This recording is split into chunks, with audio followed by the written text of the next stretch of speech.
Assalamualaikum warahmatullahi wabarakatuh. Hai pemirsa semua, balik lagi di podcast Unan Official, informatif, edukatif, dan inspiratif.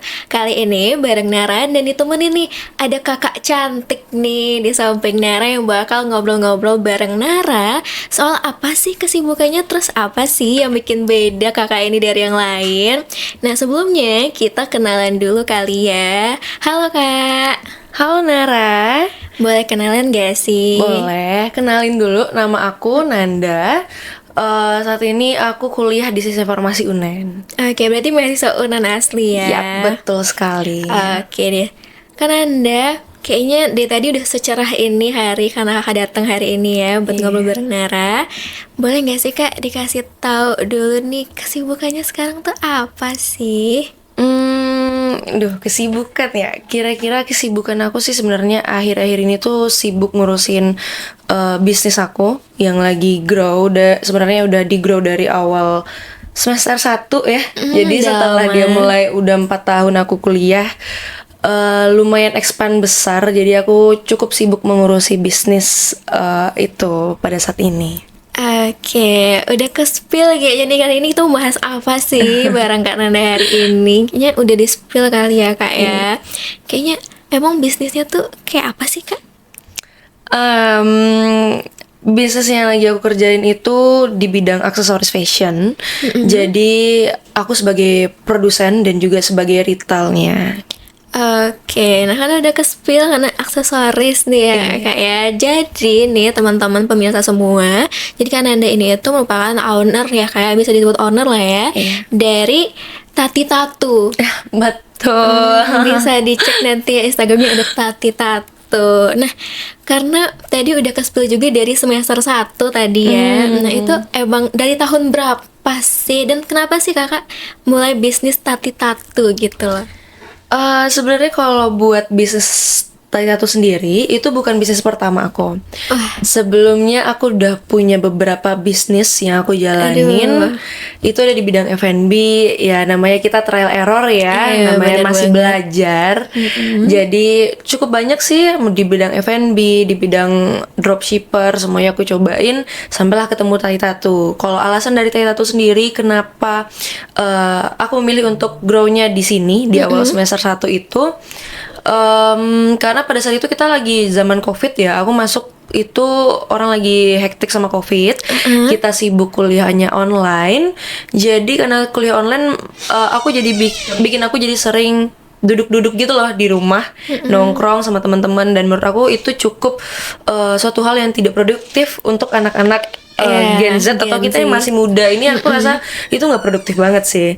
Jadi aku mutusin sama temen aku lagi nongkrong tiduran kayak gitu, gabut aja lagi nge-scroll, kita buka bisnis yuk. Nah temen aku tuh ngejawabnya dengan kayak ayo kayak gitu kan. Nah karena kita ketemu di waktu yang tepat dan teman atau rekan yang tepat, jadi ya udah kita grow dengan Tati Tattoo. Alhamdulillah sampai sekarang ya aku bilang lumayan lah untuk bisa aku bilang cukup stabil sebagai bisnis. Oke, berarti Tati Tattoo ini bukan yang first ya? Bukan. Udah melewati bisnis-bisnis lain sebelumnya. Oke, terus kenapa sih kakak kepikiran namanya Tati Tattoo? Kenapa nggak sesuai nama kakak aja atau Nanda aksesoris atau kan banyak kan orang kayak gitu ya? Kenapa kasih namanya Tati Tattoo? Kalau kenapa dari namanya sendiri, sebenarnya sih awalnya nama yang pengen aku bangun itu adalah branding image-nya itu TikTok. Tahu kan permainannya XOXO kayak gitu. Jadi sebenarnya itu ngelambangin ya emang dua pemain di dalam sana. Memang aku sama rekan aku satu lagi itu memang dua pemain yang dimana kita ya udah kita gimana caranya buat ngeliding ini biar menang lah kayak gitu aja. Sesimpel itu aja sebenarnya konsep bisnisnya. Tapi setelah kita pikir-pikir lagi kayaknya nggak semua orang itu kenal nih sama TikTok tuh. Jadi kita bikinlah konsepnya namanya jadi Titattoo. Habis itu karena kita lihat lagi Titattoo itu kayaknya udah lumayan banyak nih yang make. Kita pengen nama ini cuman lekat dengan nama brand. Jadi kita kesannya tuh unik. Jadi bukan kalau misalnya Nanda itu banyak, ada Nanda sepatu, Nanda fashion, Nanda sekolah SD Nanda aja juga ada kan ibaratnya. Bener-bener. Nah, aku pengen brand ini lekat nih sama cuman aksesoris aja. Nah, jadi kita pasang lah namanya lagi di depannya itu Tati Tato kayak gitu. Oke, jadi kalau orang dengar tato oh langsung inget nih aksesoris. Nah, itu dia poinnya. Oke deh. Terus karena tato ini kan jalannya tuh kayak di aksesoris kayak almarik money dan kayak gitu ya kayak. Nah, terus yang fokus kakak jual di tato tuh apa aja sih?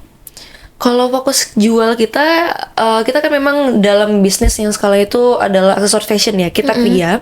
Kalau buat konsepnya memang kalung, gelang, cincin. Nah, itulah yang ibaratnya ada beberapa sih di luar sana yang kayak tas juga kita cetak atau pin, bros dan lain-lain. Cuman untuk branding image-nya sendiri aku pengen ini lekat aja nih sama kalung, gelang, cincin dengan berbagai macam tipe bahan, mulai dari kawat, besi dan lain-lain itu kita megang nih, bukan cuma manik-manik aja. Itu biar lekat aja sebenarnya sama customer. Tapi tidak menutup kemungkinan kalau teman-teman atau customer itu datang untuk nge-request kayak tas, itu kita bisa bikin sebenarnya. Cuman aku pengen ini lekat aja. Jadi kalau orang mikir, kita kalau mau beli kalung itu kemana ya? Oh, tato aja, kayak gitu.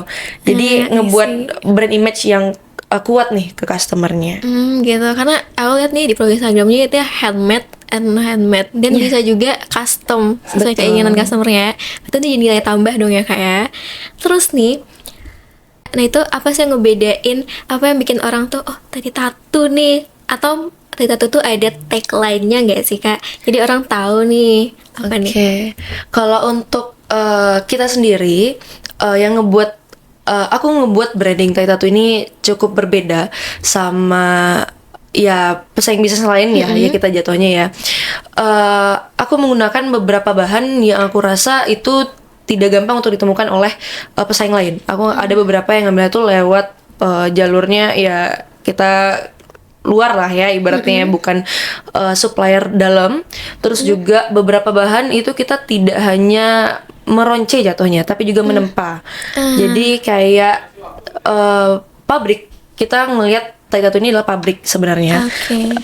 Sebenarnya tato sendiri itu dia tidak ibaratnya yang kayak ini kan emas nih, emas ini kan dia ditempa. Persis lah seperti itu.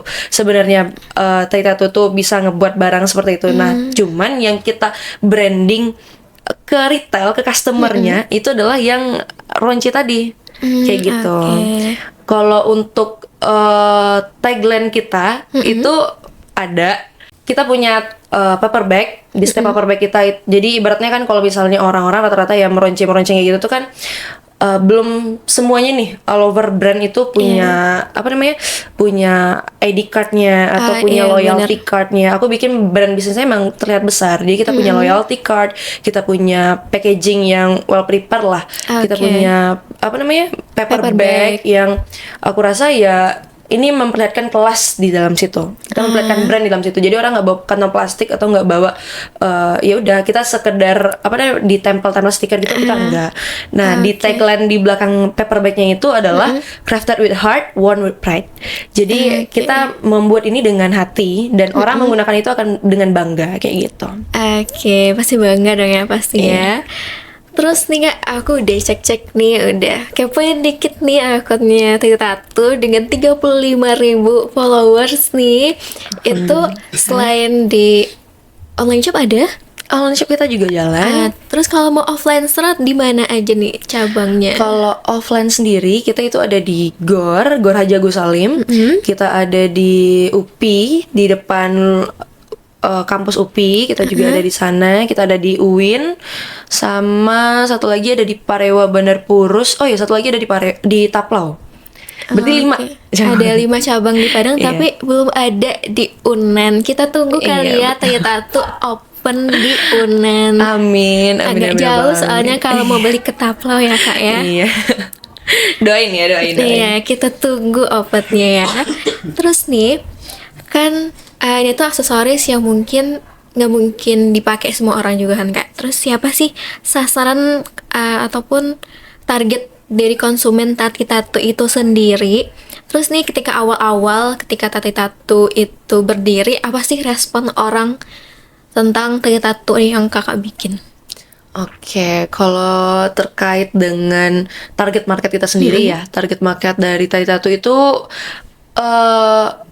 umumnya sih 80% atau 85% itu adalah perempuan. Ya 18 atau SMA lah, dari anak-anak SMA itu sampai ke umur-umur 30 lah rasanya ya. Karena yang fashionable itu pada saat ini tuh terlihat ya di target rentang usia dari anak-anak usia SMA sampai umur-umur 30 nih kita lihat ya sekarang.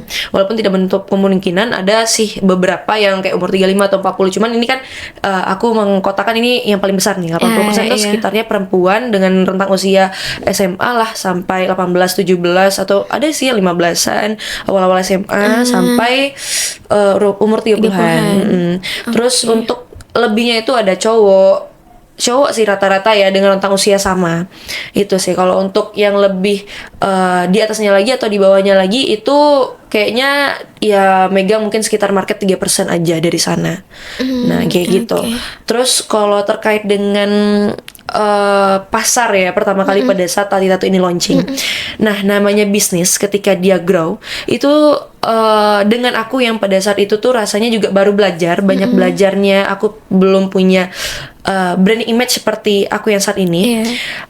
Sebenarnya bisa kita bilang tidak semulus yang orang lihat ya. Itu memang fakta di lapangan sih. Jadi pada saat aku bangun bisnis itu pertama kali, ya kita masih flow di angka-angka 100 ribu tuh udah alhamdulillah banget satu hari kayak gitu. Udah alhamdulillah banget. Jadi dan pada saat itu pun aku baru belajar ternyata image itu perlu ya terhadap sebuah brand. Aku pada saat itu hanya membangun yang penting kita jualan aja deh kayak gitu. Yang penting kita terjadi selling aja deh. Yang penting aku pulang bawa duit jajan aja deh. Target aku pada saat itu cuman itu aja. Jadi belum ada nih orang kenapa orang harus belanja dan kenapa harusnya ke Tati Tattoo. Itu yang belum ada di mindset orang-orang. Makanya aku pun juga pada saat itu baru belajar dan kenapa kita tiba-tiba sekarang untuk kalung gelang cincin aja tuh sebenarnya udah melalui proses di mana aku pada saat itu tuh cukup megang ranah yang kompleks. Aku megang topi, full aksesoris tuh aku punya pada saat itu dulu di Tati Tattoo ya. Setelah itu aku baca lagi market aku, oh ternyata kita apabila membuat market yang jadi sangat kompleks itu belum tentu dia akan memenuhi gimana ya, tidak terpusat ke dalam satu target pasar nih. Jadi itu lebih susah nih buat kita mencakupnya. Kayaknya kita lebih bagus untuk memperkecil, tapi sebenarnya yang kecilnya sebenarnya besar kok. Tapi ketika dia pusat, jadi tembak peluru kita lebih tepat kayak gitu. Aku belajar dari sana. Jadi kalau biasa dibilang awal flow Tati Tattoo di 6 bulan 1 tahun pertama itu rasaku masih banyak yang belajar tentang target pasarnya, brand image yang akan dibangun seperti apa. Jadi bisa dibilang banyak struggle-nya juga sih. Tidak terlalu yang heboh. Oh ya, Tati Tattoo buka gini karena kita tanpa punya background siapa-siapa, kita juga modalnya dari kita sendiri, kita bukan yang tiba-tiba bangun mall kayak gitu kan. Kan kalau yang kayak gitu lebih tersorot nih sama orang kan. Kita perintis nih jatuhnya ya kan. Jadi ya cukup banyak lika-liku, cuman ya dihadapin aja, let it flow aja, dan alhamdulillah sih sampai sekarang bisa bertahan. Alhamdulillah dengan sampai 35 followers ya Kak. Iya, alhamdulillah. Nah, terus tadi kakak bilang range-nya itu dari SMA sampai 30-an, berarti kantong-kantong pelajar lah ya Kak ya. Betul. Nah, terus nih untuk range harganya sih untuk aksesoris dari Tati Tattoo itu untuk pelajar tuh dari range berapa sampai berapa nih? Kalau range belanja sendiri dari kita itu sekitar 3.000 sampai 60.000 sih maksimal harga. Oke, berarti 3.000 udah mudah banget guys. Iya, betul banget sekali. Jadi bisa dijangkau oleh semua kalangan pasti ya Kak ya. Terus nih untuk pasti kalau kita merintis sebuah usaha nih Kak ya, pasti adalah kepikiran sama income yang kita dapatkan. Betul. Untuk Tati Tattoo sendiri di awal versus sekarang itu income-nya gimana sih? Ya kita kembali lagi ya ke kasus cerita di awal Tati Tattoo merintis. Bisa dibilang kita kalau misalnya 100.000 sehari itu udah alhamdulillah, berarti omset sebulan aku itu mungkin 3 juta aja, 3 juta. Tapi alhamdulillah ya dengan konsep bisnis yang kita baru, yang penting kita selling aja kayak gitu kan. Tapi pada saat itu aku beruntungnya mungkin bisa dibilang kita itu namanya bisnis, kita harus ngelihat bisa dibilang gimana nih waktu yang tepat untuk kita masuk. Kita harus memanfaatkan momentum. Pada saat itu Tati Tattoo tuh memanfaatkan momentum COVID tadi. Iya. Kita bikin strap phone, dan pada saat itu kan ya kita lagi pakai masker kan. Strap masker. Jadi pada saat itu tuh flow-nya lumayan bagus, walaupun kita yang jualan cuma dari rumah atau kayak gabut aja tanpa ada gembar-gembor banget. tapi masih ada lah ibaratnya kayak 100.000 tadi dalam sehari. Makanya aku bisa bilang 3 juta lah kotornya dalam sebulan. Nah tapi dengan aku yang lama-lama mulai belajar, oh ternyata tidak bisa nih kita stuck dalam proses selling aja. Kita perlu brand image yang kuat ke customer. Aku perlu ngebuat customer itu memilih kenapa harus saya tato. Karena pasti akan aku ketemu dengan ibaratnya kompetitor yang banyak. Iya, benar. Aku harus ngebuat mereka kenapa harus belinya ke Tai Tato ini. Nah dari sana lah kita belajar, dan menurut aku setelah 3 tahun lah ya rasanya Tai Tato berdiri, dengan kita bisa bilang 6 bulan sampai 1 tahun pertama itu adalah progres untuk punya kaki nih, berdiri. Progres punya kaki ya. Iya, belum untuk jalan atau running dia lari, belum ada nih. Dari sana tuh kayaknya bisa dibilang dari 3 juta bisa sampai pada saat ini kotornya alhamdulillah sih udah nyampe 3 digit sih. Dari 3 juta. Dengan modal ya udah kita dengan coba modal, aja. Coba Kayak aja gitu. ya, Iya, kayak betul. modal income awal aja tuh udah setara UMR Kota Padang ya Kak ya. Dan sekarang udah 3 digit. Di Alhamdulillah. usia yang berapa umurnya Kak? Sekarang umur aku 22 tahun, Desember ini 23. Kita tunggu selamat ulang tahun buat Kak Nanda ya. Amin. Udah 3 digit loh Kak, di usia yang masih sangat muda, apalagi Gen Z yang sekarang kalau mau mulai usaha tuh takut dan mudian. Tapi kalau udah berjalan sejauh ini itu Masya amazed Allah. banget, Masya Allah. Terus nih Kak, kan dengan tadi tato yang udah punya 5 cabang, tapi tidak menutup kemungkinan di setiap cabang ada kompetitor. Apalagi di GOR ya Kak ya. Nah itu gimana strategi Kakak supaya orang, kalau di GOR kan di sini jual aksesoris, sini aksesoris, sana juga aksesoris. Jadi gimana caranya supaya orang, strategi yang Kakak pakai selama ini di Tati Tato supaya orang kayak pas ngelihat oh langsung ke Tati Tato, itu gimana? Sebenarnya kita kalau buat kita membahas terkait dengan kompetitor, aku yang pertama kali itu memang menekankan ke teman-teman, mereka harus punya ngelihat Tai Tato ini sebagai staff aku harus menekankan ke mereka kalau misalnya kita itu adalah berimage yang besar.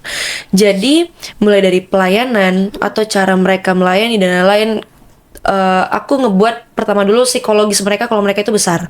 Jadi pada saat melayani pun selain brand image yang pertama tadi ya kita bahas, karena brand image itu adalah yang mungkin pintu gerbang pertama nih buat orang kenapa harus memilih Tai Tato atau brand yang lain ya kan. Nah dari sana aku ngebangun trust ke customer di dalam brand image tadi ya. Ibaratnya dua itulah. Yang pertama brand image, lalu ke psikologis dari staffku sendiri. Itu yang ngebuat pelayanan mereka atau mereka melihat customer mereka tuh harus diperlakukan seperti apa. Itu aku kasih banyak gimana ya jatuhnya tuh evaluasi dan lain-lain yang buat kita bisa grow seperti ini tuh gara-gara brand image tadi yang pertama. Mulai dari kita bisa ngasih garansi, kita ya punya paper bag yang dimana kayaknya nggak semuanya, rata-rata masih pakai bisa aku bilang ya stiker atau aku bikin dia well prepare banget. Terus setiap bulan ya bagaimana lah konsep bisnis pada umumnya, kita ada event, kita ada bikin acara sendiri, kita juga ikut acara misalnya orang lagi Hari Pahlawan, kita juga bikin Hari Pahlawan. Mereka pakai batik, mereka datang pakai batik kerja. Misalnya kalau lagi hari batik kita pakai batik. Kalau misalnya hari biasa mereka pakai jas pink kayak gitu. Jadi itu juga masuk ke poin yang kedua tadi, itu melambangkan mereka pergi kerja, mereka tuh kayak ke kantor gitu loh.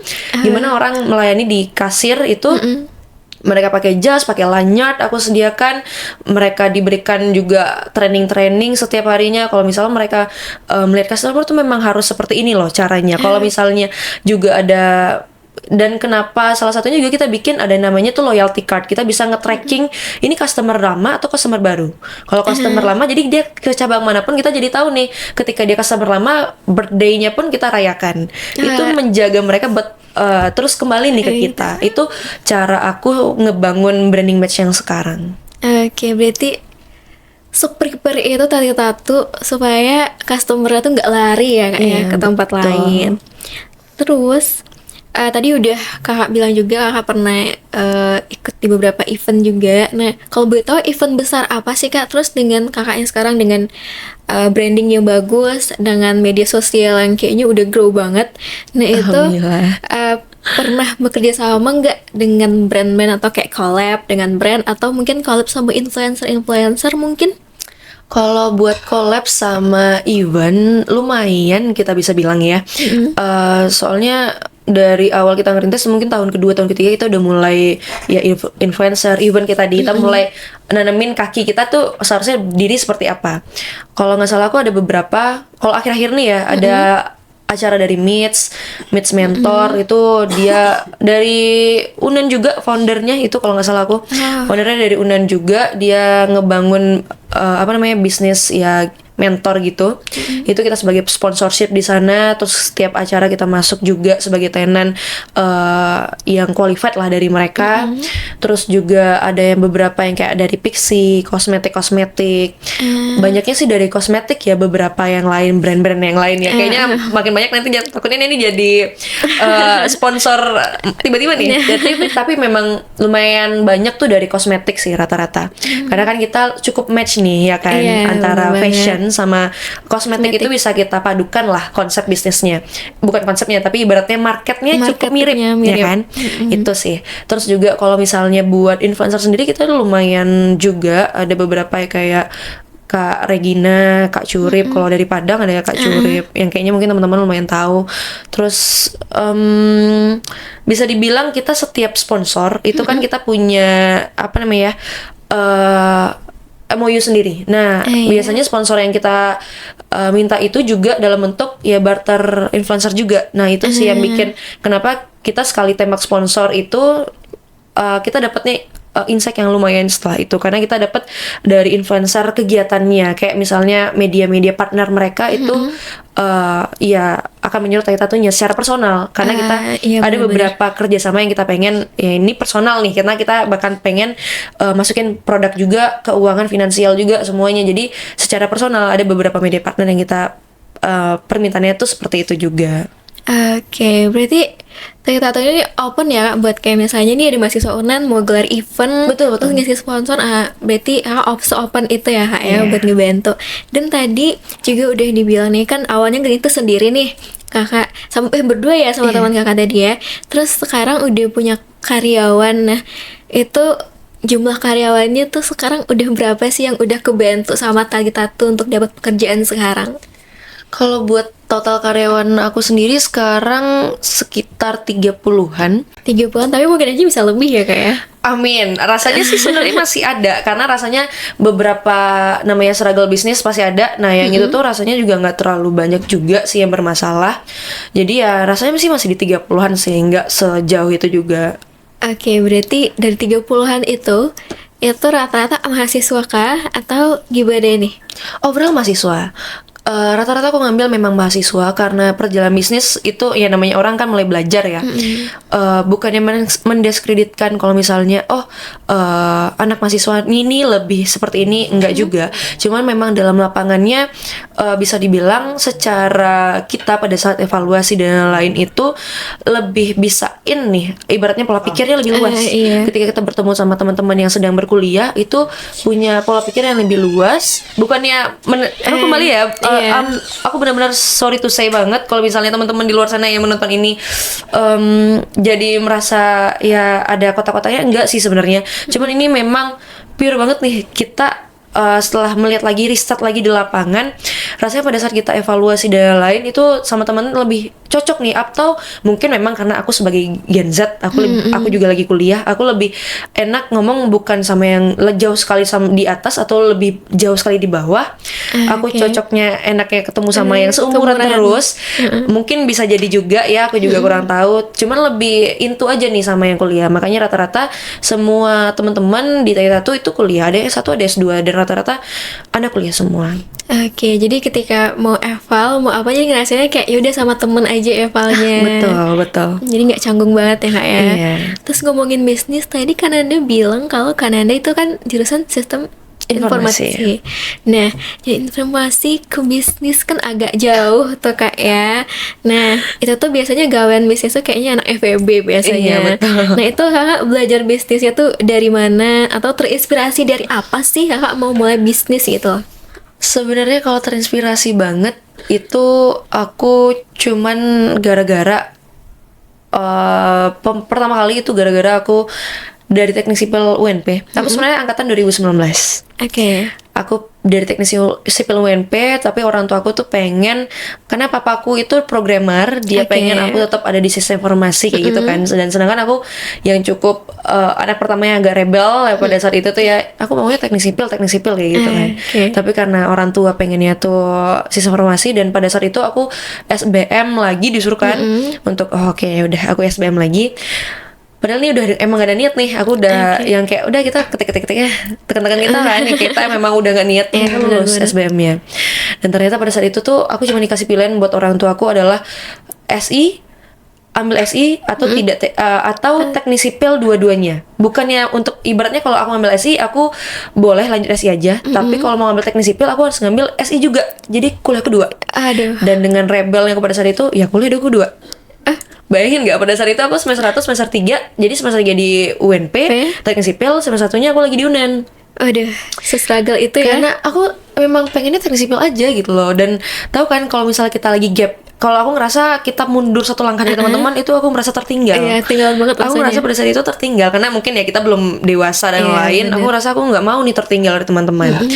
Jadi karena pada saat itu aku mulai ngerasa buat kuliahnya 2 kaki, walaupun dia COVID, kita harus online, tetap aku jadi sebulan-bulan tuh nggak bisa keluar dari kamar karena aku sibuk ngerjain tugas. Apalagi teknik ya. Betul sekali. Satu lagi juga saintek kan, sama-sama saintek dua-duanya. Oh iya, benar banget. Jadi bikin aku tuh burnout parah pada saat itu, bikin gak keluar sebulan-bulan sampai aku UTS pada saat itu. Jadi aku mutusin buat kayak ini udah gak bisa nih, mentok nih, aku kehilangan masa muda jadinya buat iya kan, aku jadi kehilangan masa muda pada saat itu. Kamar terus ya. Iya. Nah jadi ya udah aku tarik lah yang teknik sipil, aku cabut, aku lanjutin SI. Cuman abis itu aku mikir lagi nih, pada saat nanti aku di akhir kuliah, aku angkatan akhir, teman-teman aku udah lulus wisuda, bedanya aku sama mereka apa nih? Itu nih yang jadi pendorong aku pada saat itu. Bedanya aku sama mereka apa? Apakah aku akan merasa insecure atau tidak pada saat itu? Aku balik lagi, aku akan merasa puas atau tidak apabila aku akan mengambil jalan hidup yang ini.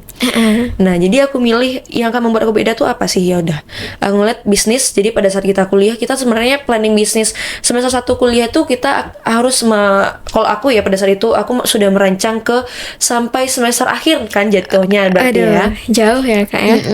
Jadi aku rancang sampai lumayan sampai udah wisuda pun udah aku rancang pada saat itu kan jadinya. Jadi aku berarti mau kuliah di S ini mau jadi apa? Aku mau jadi pengusaha, dan itu sudah aku tetapkan di semester 1 pada saat aku udah mulai ya akhir-akhir UTS semester 1 itu aku udah menentukan aku mau jadi pengusaha aja kayak gitu kan. Ya udah aku jalanilah progres hidup itu sampai dengan akhir tahun ya, ibaratnya akhir semester kuliah ini ya kan, aku jalani dengan posisi teman-teman aku udah pada banyak yang wisuda, dan aku ngerasa proud atas itu. Aku tidak merasa tertinggal, aku merasa bahkan jalanku pada saat ini tuh tepat, dan aku ngerasa jalanku ya udah on track nih, udah pas banget aku pilih. Jadi ibaratnya perencanaan itu perlu sih, perencanaan yang matang itu pada saat kita menempuh progres hidup tuh juga penting. Walaupun ya orang kuliah kita kuliah, aku nggak mau punya konsep hidup yang kayak gitu. Orang sekolah kita sekolah, aku nggak mau. Dulu pada saat itu aku punya prinsip kayak gitu, dan ya aku harap sih teman-teman yang nonton juga ke-influence nih dengan cara yang sama. Iya, termotivasi juga dengan cara yang sama kayak. Terus pasti dengan pemahaman yang saintek banget nih, yang bermatematika banget nih. Nah itu pasti kayak di awal-awal struggle nggak sih Kak buat ngurus bisnisnya? Karena sebelumnya walaupun udah kakak di dropshipper dan lain-lain, pasti beda dong bisnis dari tato dengan lain. Tuh gimana sih kakak belajar buat bisnis kakak ini tuh grow? Kakak tuh belajar dari mana aja, atau sumbernya dari mana aja sih kakak belajar gitu? Kalau misalnya kenapa tato ini bisa grow atau aku belajar dari mana, sebenarnya bisa dibilang aku belajar lebih banyak ke pengalaman. Walaupun papaku jatuhnya programmer, dia ibaratnya tetap pengusaha ya, karena dia punya staffnya juga, ibaratnya pemrograman kasir kayak gitu ya.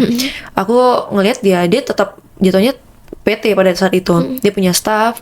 Cuman karena aku kan jatuhnya nih aku kembali ke jalan hidupku sendiri. Aku tidak menjadi programmer seperti harapan orang tua aku jadinya kan. Jadi aku belajarnya sendirian lagi tanpa bimbingan siapa-siapa. Cuman ya aku belajar sama mental, sama pengalaman, karena menurutku memang benar orang lain bisa ngeliding kita gimana pengalaman dia tuh sebenarnya membuat kita biar tidak merasakan pahitnya mereka kan. Cuman ketika kita menemukannya sendiri, kita lebih aware nih, kita lebih tahu nih, kita lebih paham. Jadi aku banyak belajar, misalnya kali ini misalnya kayak A, kalau gagal kita harus kayak B, kalau gagal lagi kita kayak C. Cuman ketika orang lain memberikan wejangan, sebenarnya kan mereka cuma ngasih taunya, sebenarnya mungkin mereka sudah melewati, cuma mereka kasih tahu tuh adalah yang si Z-nya, jalan tujuannya. Nah kita sendiri kalau buat ke Z, kita dengan kemampuan yang tidak cukup pada saat itu, kita pasti akan ketemu struggle dulu kan, tetap mau Y dulu atau X dulu, tetap ketemu struggle. Sebenarnya memang tepat kita punya mentor, dan itu sih sebenarnya adalah ibaratnya hal yang mungkin aku akan revisi untuk aku ini akan datang. Aku memang butuh mentor tetap, cuman tidak akan menutup kemungkinan ya kita tetap juga belajar dari pengalaman itu juga bagus banget. Makanya ibaratnya membentuk karakterku pada saat ini, aku merasa ibaratnya untuk pendidikan dan lain-lain memang betul kita dapat dari perkuliahan. Tapi buat kematangan mental dan lain-lain menurut aku ya, dengan ya aku punya staff nih 30 orang, aku mengeliding sampai banyak kepala, dengan kita punya banyak tujuan, aku bisa bikin satu jalan, ngebentuk karakter gimana menjadi pemimpin yang benar. Kita tidak menjadi ya bos, gimana sih bos sama pimpinan kan beda nih. Iya benar banget. Nah itu yang banyak aku belajar dari pengalaman hidup. Nah menurut aku ya makanya dua-duanya kita butuh sih. Ada pengalaman. Kalau dari aku memang pada saat pure banget, aku memang dari pengalaman tanpa mentor. Tapi yang pengen aku ngasih tahu ke teman-teman, ya pengalaman itu juga butuh, tapi mentor juga butuh. Oke, biar ada yang ngarahin ya. Iya, biar ada yang ngarahin dan mempersingkat sih sebenarnya. Ibaratnya kita nggak perlu ngejalanin jalan yang dari A sampai Z, tapi kita cuma perlu ngejalanin setengah sampai Z. Tapi ya kita tetap akan belajar nih. Mungkin struggle-nya bakal beda, lebih berat lagi karena kita tiba-tiba ada di jalan yang tengah-tengah. Kita nggak dari awal kan. Ibaratnya kita tidak dibentuk dari awal, kita udah dibentuk dari tengah nih. Jadi kan beda nih antara mentalnya siap apa enggak menjalani fase masalah itu atau enggak, itu kan beda juga. Nah, kayak gitu. Jadi menurut aku sih pengalaman yang bisa aku dapat adalah dua-duanya tetap butuh sih. Oke, berarti penting banget nih sama namanya mentor buat ngarahin kita dan juga pengalaman. Nah, ngomong-ngomong soal pengalaman nih Kak, pasti tato nggak yang mulus aja jalannya ya. Apalagi Kak bilang dari pengalaman itu Kakak belajar. Apa sih titik terendah dari tali tato menurut Kakak yang bikin Kakak ngerasa kayak, oh ini harus diubah nih, oh ini harus diubah nih? Kapan tuh?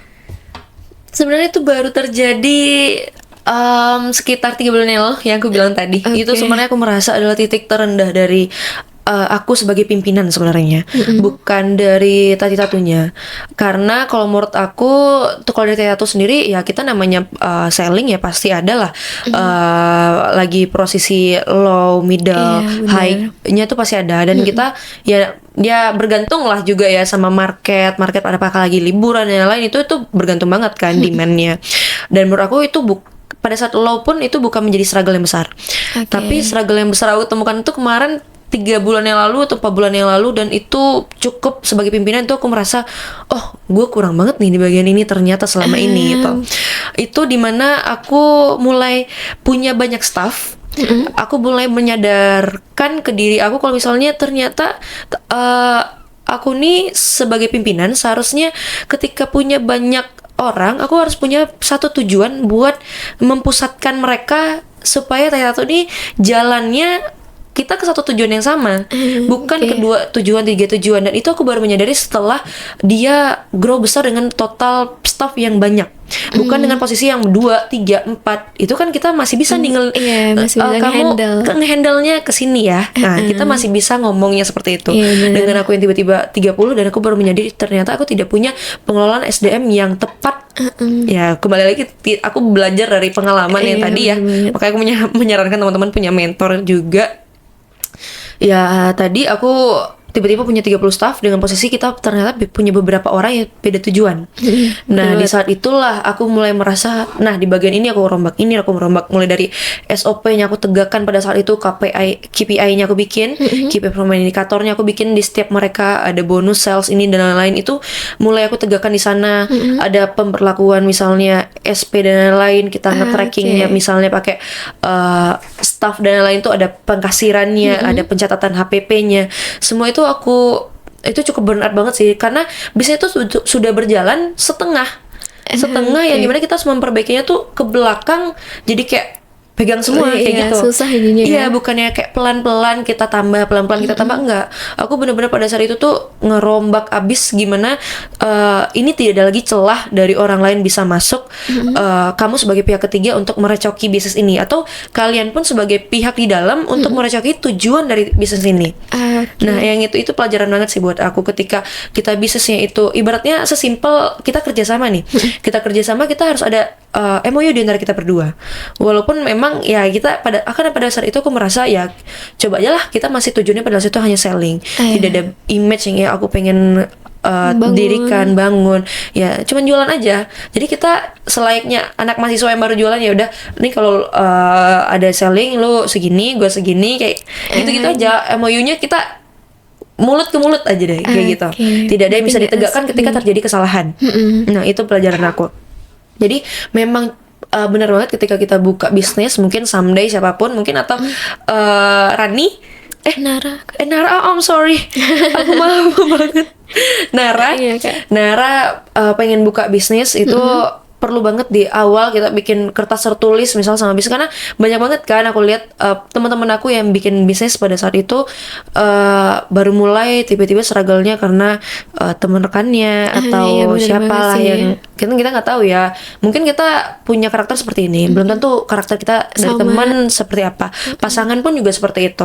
Walau itu bukannya mengkotakkan antara pertemanan kita atau pekerjaan kita, tapi antara job desk kita berdua, profit kita berdua dengan teman, bukan dengan rekan ya, ini ibaratnya mungkin salah satunya bisa dengan rekan, tapi dengan staff itu juga penting juga. Ternyata staff juga tidak menutup kemungkinan harus seperti itu, karena mereka juga manusia nih di dalam ini berkontribusi. Itu sih ya, kalau dari aku itu merasa banyak sekali yang aku pegang pada saat itu. Jadi ngerasanya kayak susah gitu ngebawa ke diri sendiri ya, apalagi dengan orang yang isi kepalanya beda-beda lagi untuk di satu. Oke, karena udah ngelewatin itu ya kak ya, pasti kedepannya kakak ada harapan nih yang pengen kakak capai kedepannya untuk Tati Tato. Kalau kakak sendiri, harapan kakak untuk Tati Tato kedepannya mungkin 2-3 tahun ke depan, mungkin mau followersnya 100.000 atau gimana? Nah, apa nih harapan kakak? Amin. Kalau misalnya terkait dengan planning, ya namanya kita balik lagi bisnis itu pasti punya bulanan, bahkan target mingguan kita juga ada, tahunan, proyeksi berapa tahun ke depan. Karena aku anaknya cukup struktural, jadi aku bikin itu semuanya. Kalau untuk dibilang 2-3 tahun ke depan ya, kalau bulanan ada, tapi kalau untuk 2-3 tahun ke depan mungkin bisa dibilang aku pengen Tati Tato ini berdiri sebagai PT lagi. PT yang besar, kita memang pabrik dengan skala besar, kita punya sekarang ini aku udah punya studio sendiri, cuman bisa dibilang lantai 1, ibaratnya aku pengen dia looks-nya gede nih. Kalau bisa kita 3 lantai gitu. Kalau bisa kita punya full ruko buat office aja ya, office aja. Yang ini tadi office aja, bukan untuk sellingnya. Aku pengen, berarti kan aku sudah punya staff yang lebih banyak, aku bisa memberikan kenyamanan dan juga ibaratnya penjaminan lah untuk staffku kan. Ibaratnya mulai dari BPJS dan lain-lain, aku rasa aku pengen banget tuh staffku terayomi. Habis itu juga selain itu sebenarnya kalau dalam sellingnya, selain dari grow internalnya, aku pengen sellingnya keluar. Sebenarnya tujuan dari Tato ini berdiri adalah kalau bisa 5 tahun lagi, atau ya sebenarnya ini proyeksinya jangka panjang sekali. Cuman aku pengen banget dengan kita bisa kriya seperti itu dan lain, aku lagi coba gimana caranya ekspor keluar. Jadi itulah tujuan akhir dari Tato ini sebenarnya ada di bisnis ekspor impor kayak gitu. Oke, biar Tato itu lebih dikenal nggak coba di Kota Padang aja, atau ya di Indonesia mungkin ya tahunya Tato, atau biasanya belanjanya di online ya kalau di luar Sumatera Barat kayaknya mungkin tahun depan mungkin udah buka cabang di Jakarta, Bandung dan sekitarnya. Nah, mungkin aja, atau nanti mungkin tahun depan udah kesampaian nih buat diekspor nantinya Tatonya. Amin. Kayaknya jadi motivasi banget nih kak buat mahasiswa UNAN lainnya, mungkin kayaknya suka juga nih sama aksesoris, suka bikin tapi nggak tahu nih mau dijual kah atau buat konsum sendiri, buat dipakai sendiri. Nah, karena udah dapet nih pencerahan dari Kananda, udah kasih tahu juga nih gimana sih cara-caranya supaya bisnis itu nggak di awal doang booming terus hilang Iya. gitu. Kan takutnya bisnisnya di awal wah udah mau banget ternyata hilang gitu. Gimana caranya buat grow, udah dikasih tahu nih sama kalian deh semua. Nah buat yang pengen tahu lebih lanjut nanti bisa dicek kali ya Kak, boleh dikasih tahu mungkin media sosialnya atau mau ngecek produk-produk Tati Tato tuh di mana sih? Oh boleh. Kalau buat Instagram Tati Tato sendiri itu ada di @tatitato.id. Buat link Shopee dan TikTok dan semua sosial media kita itu sama. Namanya Oke. username itu tatitato.id. Teman-teman bisa cek di sana. Terus kalau untuk sosial media aku sendiri itu Instagramnya ya @anandaftrr. Oke, atau mungkin mau DM kanannya buat Kak, aku mau join bisnis juga dong, atau aku bisa reseller nggak sih nanti buat Betul, bisa. dropship. Nah, jadi bisa terbantu juga teman-teman. Nah, mungkin udah panjang lebar kayak kita cerita ya, kayak udah kayak orang-orang kayak wah mulai bisnis nih sekarang, nanti kita beli manik-manik ke pasar raya kayak. boleh. Atau ke Tati Tato dulu buat cari referensi. Jangan lupa Iya. dibeli ya Kak ya, pastinya buat teman-teman semua. Dan kita udah sampai di penghujung nih Kak. Ada nggak sih kata-kata yang mau Kakak sampaikan ke mahasiswa UNEN, apalagi maba nih buat kedepannya yang mungkin punya jiwa-jiwa bisnis tapi belum tersalurkan? Apa nih yang pengen Kakak sampaikan? Kalau untuk teman-teman maba, mahasiswa-mahasiswa atau semuanya deh yang aku rasa teman-teman lagi berkuliah, pertama kali itu kuliah buat apa? Cari dulu kenapa, bikinlah apa namanya? Flow kalian tuh harus ngapain nih? Nggak boleh pokoknya punya mindset orang kuliah kita kuliah, orang lulus kita lulus, itu nggak boleh banget. Oke. Kalau buat aku itu yang pertama buat teman-teman yang lagi kuliah, tapi buat teman-teman yang lagi pengen coba bisnis, yang lagi kuliah, yang struggle dengan masalah keuangan atau dengan masalah aku kuliah aku tidak punya waktu yang cukup. Sebenarnya teman-teman itu punya banget. Atau tidak punya ide, sebenarnya itu teman-teman punya, asalkan teman-teman berani coba, berani eksekusi aja. Iya, Karena aku bener. yakin semua teman-teman Gen Z itu punya ide yang banyak sekali. Sebenarnya eksekusinya itulah yang akan membuat mereka takut. Iya. Aku takut nanti misalnya kuliah nanti terbengkalai. Sebenarnya mereka punya waktu kok di sela 2 jam buat ngejualin atau belajar ngejualin sesuatu, itu mereka punya waktu. Enggak semuanya 24 jam dihabiskan untuk kuliah. Jujur aja enggak kayak gitu kan Iya, teman-teman. bener banget. Pasti ada sejam atau 2 jam. Aku dulu gitu juga meluangkan waktu sekitar sejam atau 2 jam aja dulu. Lama-lama ya bisa seperti ini gara-gara aku memaksakan diri untuk meluangkan. Ya balik tadi aku teman-teman harus tidak takut dulu untuk memulai apapun yang ada di dalam ide teman-teman. Karena kalau teman-teman berkendala dengan finansial pun, aku sebenarnya bisa saja mulai dari 300.000 doang bisa sampai seperti ini. Jadi aku rasa tidak ada yang perlu ditakutkan ya. Eksekusi aja. Kalau dibilang teman-teman tidak punya backingan ini segala macam, coba aja dulu. Pasti ada salah satu contoh bisnis yang akan buat teman-teman belajar kalau ternyata aku cocok di sini. Itu Iya, yang aku bener-bener. dapetin. Jadi aku harap teman-teman yang lagi kuliah, kalau misalnya tidak ada tujuan untuk berbisnis nggak apa-apa, tapi bikinlah flow kalian. Ini lulus harus jadi siapa? Nggak boleh jadi ya, karena sarjana banyak. Iya, bener banget. Sarjana yang lulus dengan sarjana S kalian itu banyak banget. Itu banyak banget. Jadi Iya, yang bener banget. kedua buat teman-teman yang lagi bisnis, lagi coba buat bisnis, ya carilah yang cocok. Kalau misal kendalanya adalah finansial, carilah yang misalnya modalnya 100.000, 200.000. Contohnya kayak aku pada saat itu nggak punya modal yang banyak. Ya aku coba dengan 300.000, ternyata ada kok yang cocok gitu loh. Iya, bener. Ternyata setiap bisnis itu ada peluangnya ketika kita mengusahakan dan mencoba dan Iya, bener-bener. berani aja. Itu pasti ada peluangnya di dalam sana. Oke, tuh teman-teman, terutama buat mahasiswa UNEN nih yang pengen coba atau yang masih punya ketakutan dalam dirinya tuh coba aja ya, kayak coba aja.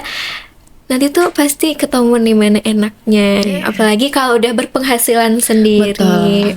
Dari 300.000 sampai 3 digit. Wah, itu gimana nggak enak gitu ya Kak ya. Masya Allah. Masya Allah sekali. Nah, buat teman-teman semua mahasiswa UNEN udah dapet nih pencerahan gimana sih kalau mau buka bisnis, gimana sih nanti setelah lulus dari UNEN itu mau jadi apa. Masa nggak ada pembedanya ya kayak, karena ya S-nya juga banyak yang lulus setiap setahun, kayaknya udah banyak ya Kak ya. Ribuan sih kayaknya ya. Tapi nggak ada pembeda tuh, itu sih yang jadi masalahnya. Jadi buat teman-teman sekarang, contohnya kan ada pembedanya owner Tati Tato. Nah, Masya jadi Allah. ketika lulus udah tahu nih, udah wah banget nih, nggak harus nyari kerja lagi, tapi udah jadi ownernya gitu ya Kak ya. Nah, mungkin itu nih bincang-bincang kita hari ini bareng Kananda, owner Tati Tato yang udah menginspirasi banget buat teman-teman mahasiswa di Universitas Andalas, karena Anda mahasiswa UNAN nih. Mana tahu nanti dari podcast ini, dari hal yang disampaikan Kananda, nanti keluar lagi pebisnis-pebisnis lain di Universitas Andalas. Oke, kalau gitu aku mau ucapin makasih buat Kananda hari ini udah ngobrol-ngobrol, udah ngasih ilmunya banyak banget ke aku dan juga ke teman-teman mahasiswa UNAM. Semoga nanti Tattoo itu lebih berkembang lagi. Semoga bisa buka cabang di UNAM ya Kak ya. Amin. Nah, semoga nanti bisa followersnya meningkat lagi. Amin, amin. Nah, jadi buat teman-teman, nah mungkin sekian dulu nih podcast kita hari ini. Nah, aku Nara mohon maaf dan juga mau ucapin makasih buat Kananda, dan see you di next podcast Unan Official lainnya. Bye bye. Assalamualaikum warahmatullahi wabarakatuh.